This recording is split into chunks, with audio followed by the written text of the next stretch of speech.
ஹர ஹர சங்கர ஜெய ஜெய சங்கர. ஓம் ஸ்ரீ மகா பெரியவா சரணம் சரணம். ஒரு முறை காஞ்சி மகா பெரியவாவை ஆன்மீக சொற்பொழிவாளர் ஒருவர் தரிசிக்க காஞ்சிபுரம் வந்தார். தன்னுடைய இராமாயண சொற்பொழிவு சிறப்பாக நிறைவு பெற்றதாக சுவாமிகளிடம் தெரிவித்தார். இராமாயணத்தை எதுவரை சொன்னீர்கள் என கேட்டார் மகா சுவாமிகள்.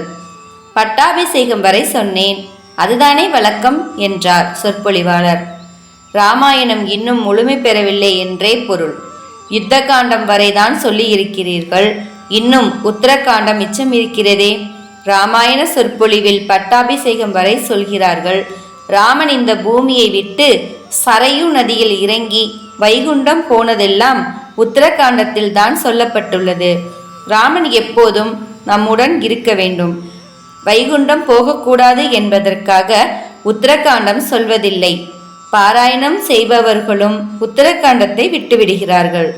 ஆனால் உத்தரகாண்டத்தில் அபூர்வ விஷயங்கள் பல உள்ளன. ராமராஜ்யம் என்கிறோமே, அவ்வளவு பெருமை ராமபிரானுக்கு மட்டுமே உண்டு. தர்மம் தவறாமல் வேறு யாரும் ஆட்சி செய்ததில்லையா என்று நீங்கள் கேட்கலாம். செய்திருக்கிறார்கள்.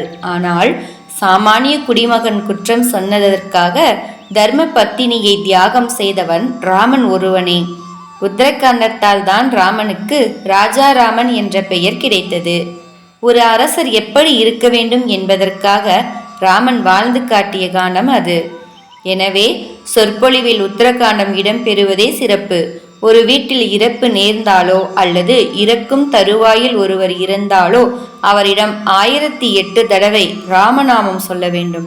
அந்த ஆத்மா முக்தி பெறும். அந்த காலத்தில் எதை எழுதினாலும் பிள்ளையார் சுழியிட்டு ஸ்ரீராம ஜெயம் என எழுதிய பின்னரே மற்ற விவரங்களை எழுதுவர். இப்போதும் வீடுகளில் இராமாயண புத்தகத்தை பூஜையில் வைக்கிறார்கள்.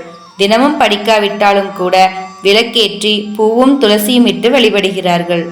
அந்த அளவுக்கு இராமாயணம் கலாச்சாரத்தில் கலந்திருக்கிறது. இனியாவது இராமாயண சொற்பொழிவில் உத்தரகாண்டத்தை சேர்த்து சொல்லுங்கள் என தெரிவித்தார். மகா சுவாமிகளை வணங்கி சொற்பொழிவாளர் விடை பெற்றார். அரகர சங்கர ஜெய ஜெய சங்கர. ஓம் ஸ்ரீ மகா பெரியவா சரணம் சரணம்.